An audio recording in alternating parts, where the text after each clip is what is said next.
Welcome to the FI Investors Podcast, helping you achieve financial independence through real estate investing, one episode at a time. We talk about personal finance, mindset, and real estate investing. Whether you're a rookie or looking to scale your portfolio, we're here to provide you with the tactics and actionable steps to achieve your goals. Here are your hosts, Diego Corzo and Ward Mahoney. What is up, Ward? How are you? Are you ready for another FI Friday? I am ready, man. We have a really exciting topic today. Super excited to get into it. Yeah, man, this will be a great conversation. Looking forward to it. Yes, sir. Yes, sir. All right. So today, one of the things that we're going to be talking about is partnerships. A lot of people know that that I own around 62, 63 doors since I just bought the condo in Puerto Rico. But 4 or 5 of those are just in my name. The rest, I've done it with business partners. And how many doors do you own? Right now, I'm at 7 doors across 4 properties in 3 different states. And how many partnerships? I'm in 2 different partnerships. Exactly. Three different partnerships. 3 different actually. partnerships. Yes, exactly, right? So you own the triplex by yourself, and then you own your other 3 properties with business partners. Correct. So one of the things that is very important for people that want to scale faster is not necessary, but for people that want to scale faster or focus at least on their, what I call their unfair advantage, is through partnerships. Absolutely. And it's something that you've really kind of, I would say, gotten really, really good at, especially at identifying when you're going to work well with someone, just knowing your strengths, your unfair advantage, and then going out and finding someone else that has a complementing unfair advantage. Can you walk me through your first partnership, how you found that partner and how it's currently going? Oh, yes, for sure. So interestingly enough, the partnerships, and this is something that I guess I haven't talked about much, but the first partner on the real estate side was my dad. I was trying to buy a house in like one of my first house hacks here in Austin. Yeah. And because of my DACA status, I couldn't qualify. I was under contract. They denied me. So then I called my dad, super bummed, really sad. And he was like, well, why don't we just buy one in Florida? Now, this is back in 2013. So prices were a little bit different. And so we were able to find a property in Florida for around $60,000. Wow. We cannot find it anymore, right? But what ended up happening is I was able to buy that property cash with my dad. We partnered up, and then we borrowed $10,000 from my buddy Pascal. And so that was my first deal. Right. Awesome. But with that comes up like different things of what I call like unfair advantages of people, right? Of partnerships that one can get into to complement each other. Right. But to backtrack on the deal, because it's really cool. We were able to get it for $60,000. My dad, what he did was, because he knew the market, right? We were able to get the main house rented, and then he turned the garage into an efficiency, like a studio. Smart. And so we were able to rent the main house for $900 and then the efficiency for like $450. Wow. Yeah. Wow. So that was almost a 2% rule. Exactly. Wow. Exactly. For anyone that doesn't know, a 1% rule is when your income month to month, your gross income month to month is equal to or greater than 1% of the home's value for whatever you purchased it for, right? So Diego here is hitting almost a 2%er. That's freaking amazing, man. Yes. Where is it now? So I don't know where the value of the property is now, but a couple of years ago, I believe it was 2 years ago, my dad, because he's like, look, you're going to keep this house no matter what in the future. So let me buy your portion. Based on what the value is at now. So my dad paid me $50,000. So that $25,000, I told my dad, look, just give me 50. Like, let me just double the money. You can keep the house, the income, everything. And then later I'll inherit the property, right? Or whatever, if my dad sells it or whatever. But at least for right now, he gave me, I doubled my money and I put that money to work. And Amazing. I don't know in what other property, but I put it to work. One of the 65 doors. Yeah. That's awesome, man. So walk me through the 4 unfair advantages that a partner can bring to the table. Yes, this is important. So the 4 different unfair advantages, right? Because everybody has one. And what we're gonna talk about the duplex that we did, right? That we bought. But for people to know is your unfair advantage can be money, number 1, can be knowledge or experience of the market, can be time, and your network. So number 1, money, knowledge, experience, time, and the network. And those are the things that, as I look back and I connect the dots, those are the things that have helped me in the past, being able to basically being able to partner up with the right people and for us to complement each other, because everybody was at different stages. That's awesome. So for example, just kind of going a little bit deeper to the story with your dad, right?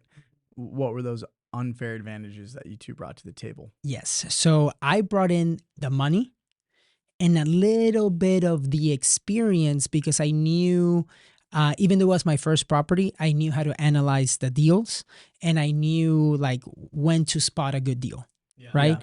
Now, how to analyze the numbers. My dad brought in 50% of the money, right? But he also brought in the time, because he was the one that was looking at properties and he was going to be the boots on the ground. Right. And he also brought the network, because at that point he was going to be able to have the connections to get the contractors, to get the HVAC person and all of that stuff. Gotcha. I don't remember if we bought that one with a realtor or if we bought it like for sale by owner. But at that point in the partnership that I had with my dad, we were 50-50 partners, and I was living in Austin, Texas, right? So I didn't have the opportunity to be the boots on the ground. So he took on that role. He was the one that managed the tenants. He managed the property and all of that stuff. Very nice. Yeah. Awesome. And then obviously it's kind of a funny ending there, where it being your dad, you said, hey, only give me $50K back and that'll be the end of the partnership. Did you end up doing any other deals with him, with your dad? With my dad, we bought a couple of more properties. And it's funny because this is like back in 2000, I think 2016, 2017. This is when my brother was wholesaling properties in Jacksonville. But the price points, we were buying properties at $25,000 to $30,000 or even less. That's crazy. We actually bought one at 22 and the other one was at 26. And what ended up happening was that my brother kept on,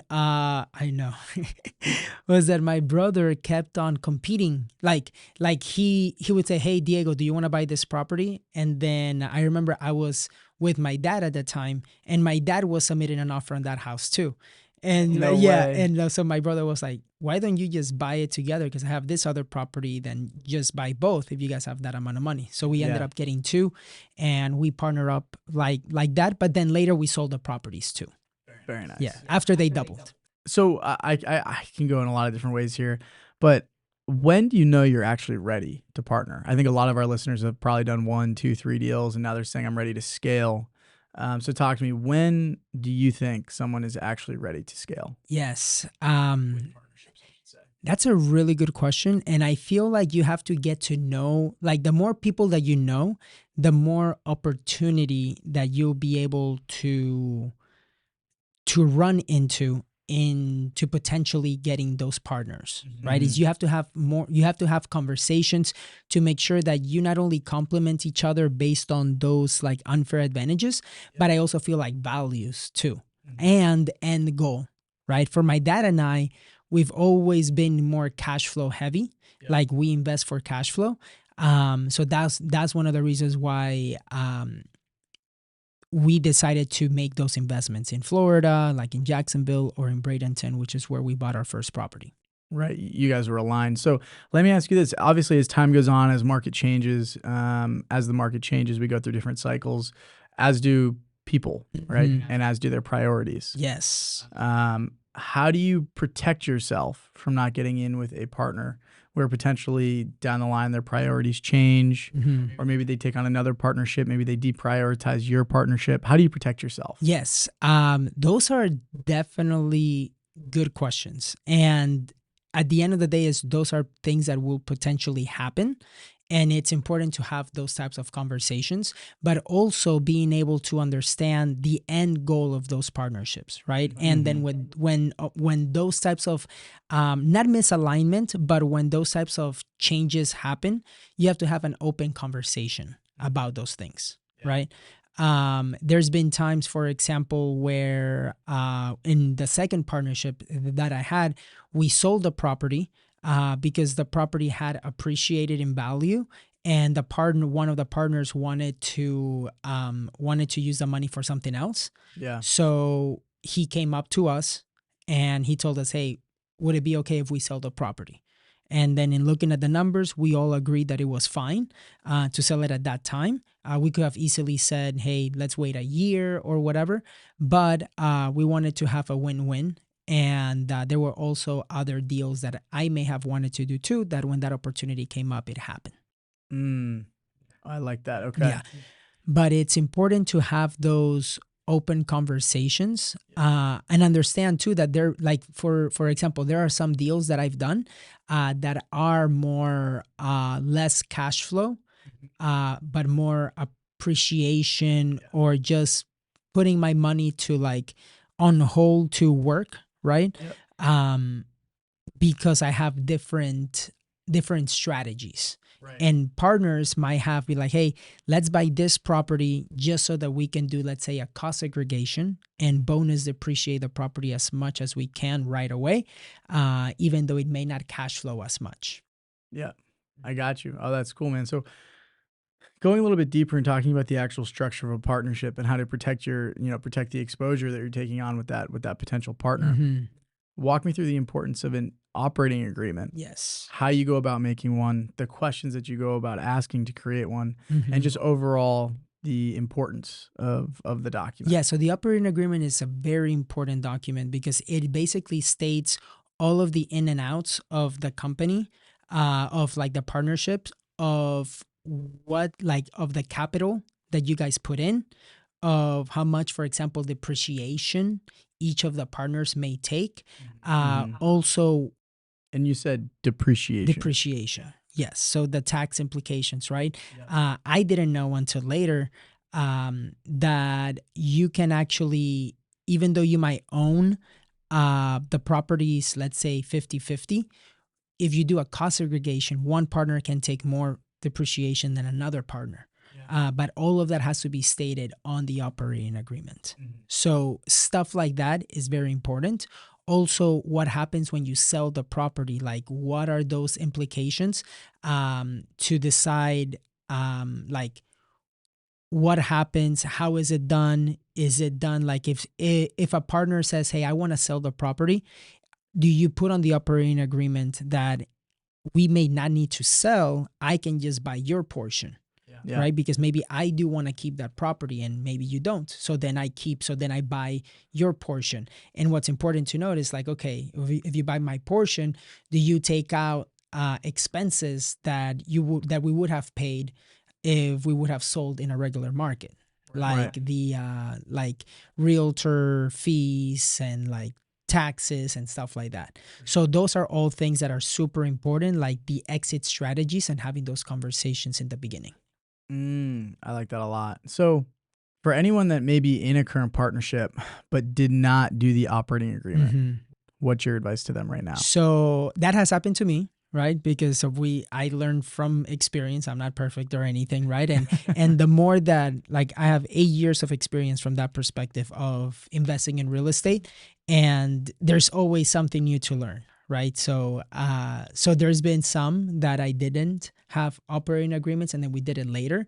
So it's just a matter of having those conversations and putting one together based on the fact that you don't have one now, but having those conversations of, okay, from now on, what does that partnership look like? Right. Yes. But there's always been opening conversations from the beginning. It's just that we didn't have specific things in writing but we were both on the same page. I love it. I love it. So I feel like this advice regarding the operating agreement is both strategy and also very tactical. Mm-hmm. Could we get into more of the, say for example, if you have 4 different people that you could potentially partner with, maybe you have the deal and you have to think, do I want to go with person A, B, C, or D? And they've all got a different, one person has the money advantage, one person has the knowledge advantage, one person has time, one person has the network. Yes. Which one do you go with? That is a really good question. And it really depends which one do I need the most at that time. Because, for example, my unfair advantages have changed through time. In the beginning, I had a lot of time back when I was like 24, 23, 25, right? I had a lot of time and not that much money. So, so what I did is I partner up with people that had the money, and then I was the boots on the ground. I was the one managing the property. I was the one finding the deals, analyzing and everything. Somebody else just brought the money, right? So it'll be a little bit different because now let's say if somebody says, hey, Diego, I have $2 million to deploy in Austin, Texas. Would you want to partner up with me? I know that he has the money. I will more than likely be the boots on the ground, or we have to outsource that, right? So there's been times that I just tell him, hey, look, I have the knowledge. I can provide the knowledge and the experience and the network, but I don't have the time. So we either we definitely put a property management in place, or we work with somebody that will be able to be looking at deals and everything. And then I come in with the knowledge of buying the property or maybe structuring the deal. Right. But it's important to know that for other people, it does change through time. Now, if we're talking about me investing in another area, for example, I want to make sure that I might be the money guy in that sense. And I need to partner up with people that do have the boots on the ground, that do have the connections and all of that stuff. There is one thing that we learned from Daniel De Real on one of the FI investor calls. What a great call. Right? The millionaire case study, which happens once a month, where I interview a millionaire on how they made not only their first million, but who they had to become and where they are right now. But he mentioned the difference of communicative knowledge versus revealed knowledge. And I want to invest with people that have revealed knowledge. What that is, or would you mind explaining what communicative and revealed? Of course. So revealed knowledge is really looking at someone's track record, making sure if they, for example, maybe a GP, making sure that they've done, if you're looking at Airbnb, they've done 30 Airbnbs within that market. Not only have they done it, but they've shown you their pro formas, they have followed those pro formas, and that now they follow the same process when they pull up a new pro forma for a deal that they may be pitching you.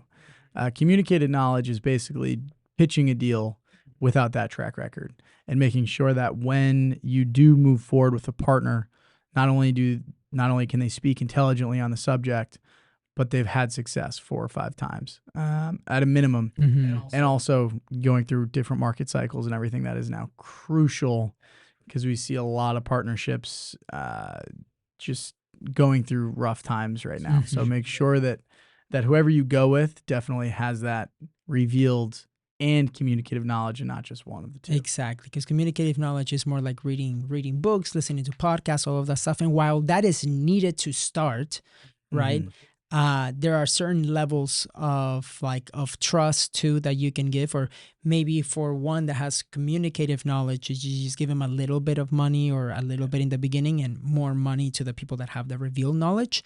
But those are things that I will be looking in that example that you asked with the 4 different partners. It will be what is their knowledge on those markets, their track record, and revealed knowledge. That will be ideal. I like it. I like it.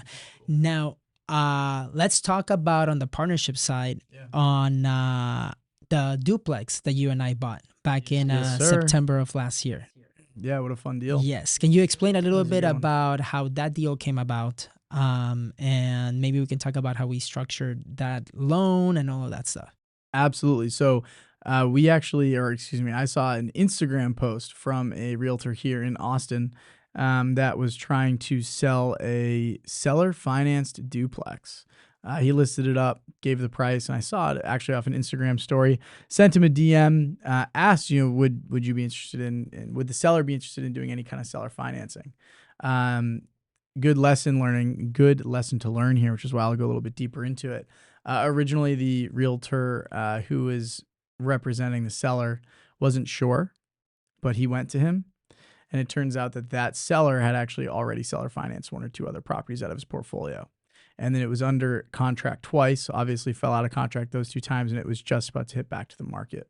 And we just got it right then. Mm-hmm. So it was a seller finance duplex. We got it through Instagram. It actually did hit the MLS. I want to say it was maybe a day or 2 days on the MLS.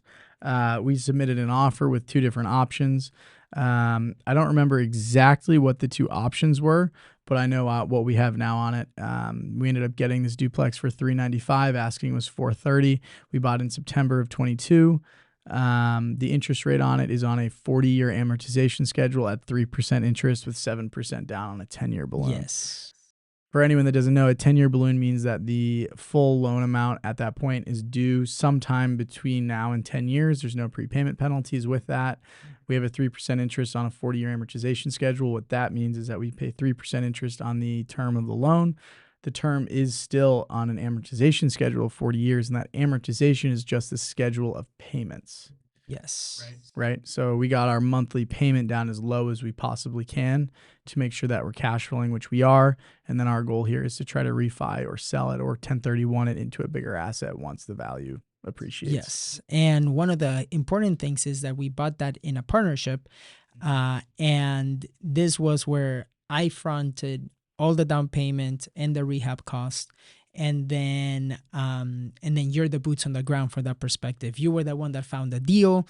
It is more like your time working on the deal, right? And then I come in as one of my unfair advantages of being able to put down the down payment and not having any issues of concern. And if they pull my credit or they needed to see assets and stuff like that, all of that was going to be fine, right? So that's why that was a very good example of how partnerships can complement each other. So, yeah. Absolutely. And the other thing too is we talked about depreciation. So you receive 90% of the depreciation, which is more valuable to you because your income is higher than mine. So that's kind of another interesting way to structure it and make it a little bit more appealing for the capital partner coming into a partnership. Exactly. So that's why it's very important to understand what the end goal of that buyer, of that partner is, because sometimes it may not be the cash flow that they're needing right now. Sometimes they might need more of the depreciation, and you can negotiate that with that partner. One of the things that I always get as a question is so what do you value? Do you give more income, more of the asset, of the equity, based on the more money that they put down or the task and all that stuff? And all of that, I say, is very unique to that situation and to that partnership, because you can always grow into more opportunities, right? There might be deals that I'm willing to take a smaller cut because I know that in the future we can grow into bigger properties or bigger deals. Yeah. And so having a vision for that, having that trust, that abundance mindset from that perspective, that is okay, I'm going to take a smaller cut now, but I know that in the future, if this goes well, we can create so much more. Yeah, I love that. So let me ask you this. Is it better, as thinking of someone that has, time, they've got a little bit of capital, and they also have that market expertise, that local market expertise. Is it better for them to assume multiple partnerships, or is it better to go all in per se with 1 or 2 partners and then scale throughout that model, right? Because you could scale with multiple partnerships, or you could scale with 1 or 2 partnerships. Yes, it is a lot easier to do it with less partners. And I have learned that throughout my journey. Now I'm trying to do less partnerships from that perspective. I would prefer that, for example, if you brought me a deal, I would prefer to just plug and play into what we have created for economies of scale than trying to invest in a brand new market and talking to setting up a new LLC and all of this other stuff that will also bring more expenses into the mix, right? So I would prefer to do a plug and play for economies of scale. So as you also do that, though, you also pull on more exposure. So if something were to happen to that relationship, especially being the capital partner, Yes. you're at a greater risk. Mm-hmm. How do you diversify that risk? By going into separate, by going into more LLCs. No, but at the end of the day, is just diversifying that risk. I would say pulling an umbrella policy too on that LLC, so that if anything happens, right, on just in case you get sued or stuff like that, is having an umbrella policy for the assets that are within that LLC. So, for example, I have an umbrella policy myself, and I have with other LLCs, we have that as well. And that's more like a commercial umbrella policy. But those are things that I do to protect my assets from that perspective. I love it. So I have to ask this question as well, just because, sometimes shit does hit the fan. If a partnership goes sour, or, say you've been in business with someone for 4 or 5 years and all of a sudden they stop maintaining the property or whatever, right? Whatever it may be. And it's very clear that it's time to stop the partnership. What do you do? You definitely have to go back to the operating agreement and see what are the exit strategies that you guys set for yourself. You have to have a heart-to-heart conversation with that partner to let him know, hey, this is what we had agreed, and this is where we are now. What happened, right? And making sure that they are aware that, for example, if that partner dropped the ball, that they are aware of what happened. And if there needs to be some sort of consequences of like, hey, you made us lose, let's say, $10,000 because you weren't paying attention in doing your part. If we sell the property, you owe me that. Let's say we owe 50%, right? That property, and you made us lose 10,000.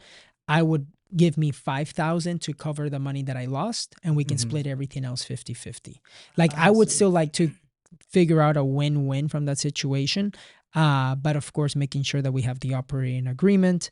And because sometimes, not all the time, but sometimes it's better to make sure that you save the relationship than just doing it for the money. Burning the bridge. Yeah, exactly. Now, if burning the bridge is something that the other partner doesn't really care, then it is what it is, right? From that perspective. And you just have to move on, right? But I would prefer to save the relationship rather than just going for the money. There's always more ways to make money. I like that a lot. So kind of a follow-up question, and this is more specific to you, and I'm excited to hear your answer here. So if right now you've done a lot of residential deals, you've gotten a lot of single families, you've done a few syndications with GPs in multifamily deals, and then you've done a lot of STRs, which still falls within the residential model. You're at 65 units, 64 units. Around there. Right? You've got a few million in equity. In 8 years, you're crushing it. Yeah. If you want to scale where you're at right now, what kind of partnerships do you create, and what asset classes do you go after? I would go to scale. I would, based on my experience, right? Like, now it's where I would be able to leverage somebody's revealed knowledge and my expertise and my following, and maybe the trust, let's say, from my partners that I've had, and invest with somebody that would take me into a bigger level of scale. Now, that's one. If I wanted to invest with one person, right? But the other way that I can scale is by doing 1031 exchanges. So, yes. So let's say, Ward, that you and I are like wanting to scale. Let's say it's 3 years down the road. The property has appreciated from when we bought it at $395. Let's say it's at $500 now, as an example. Now we can take that additional $100,000, right, that we have, plus whatever we pay down in equity on the loan, to be able to now have that $100,000 and maybe put that money into another, maybe it's an 8 unit or a 6 unit. So now we're going from 2 units to 6, and then we're doing a 1031 exchange, right? Right. So that's something that that one can do to scale. And again, the partners need to make sure that they are aware of that as a goal, right? And know that, hey, now it's the time, because for example, I have a property that's a quadplex, for example, in McAllen, and I could tell my business partner, I'm like, yo, let's sell this quadplex. We have 100 in equity, and let's put that down on a 16 unit, right? So now we're playing Monopoly, which is pretty cool. We get 4 little houses, and then we get a hotel, right? Right. So that's it. another way to scale. So that was a really good question. So to recap, it will be 1031 exchange to scale with that same partner, or finding a new partner and then leverage the connections that I have to raise money to be able to leverage somebody else's unfair advantage and be able to scale that way. 100%. And kind of going back on that last point, your ability to actually pull the equity and sell the asset is going to be defined in the operating agreement that you've written probably 4 or 5 years ago or more, or a year ago, whatever. So it all comes back to the importance of that operating agreement. Exactly. And the aligned values of the partnership. Yeah. So that was really good. Yeah. Last question for you. How do you be a good partner? Number one, be a good person. That's number one.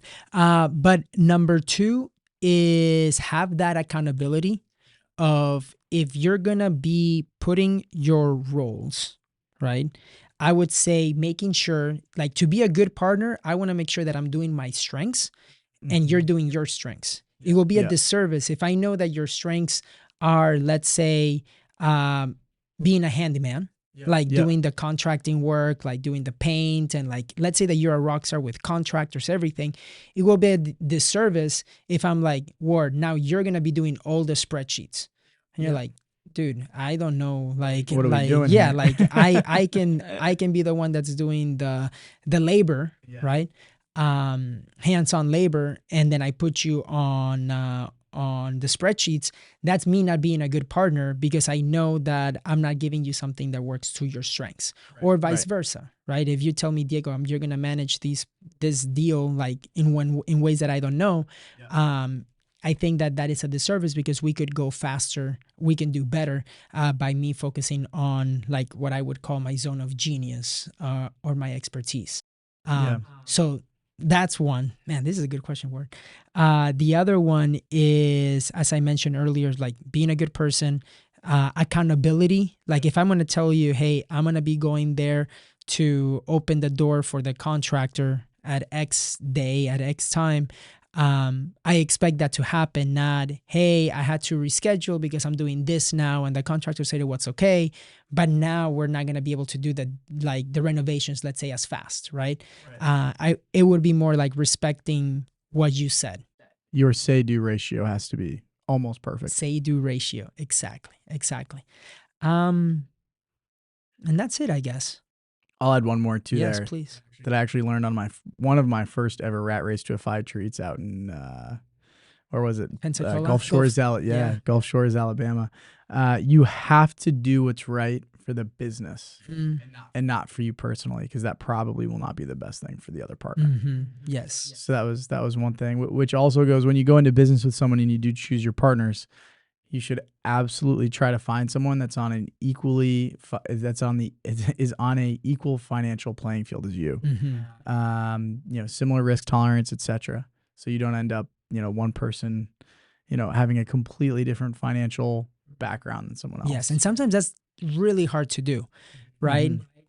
Because of the fact that, so that's true, right? But it's also on what is the vision that you can take on with that partner, right? Because if I know that, for example, that you're really good at like renovations, and you've done this for other people as a contractor, right? But now I want to bring you in as a partner to run the renovations for deals that you and I can do, is maybe you may not be at that same financial position, but you're the same at that knowledge position of what the value that you can bring to the partnership. So yes, I totally agree with you there.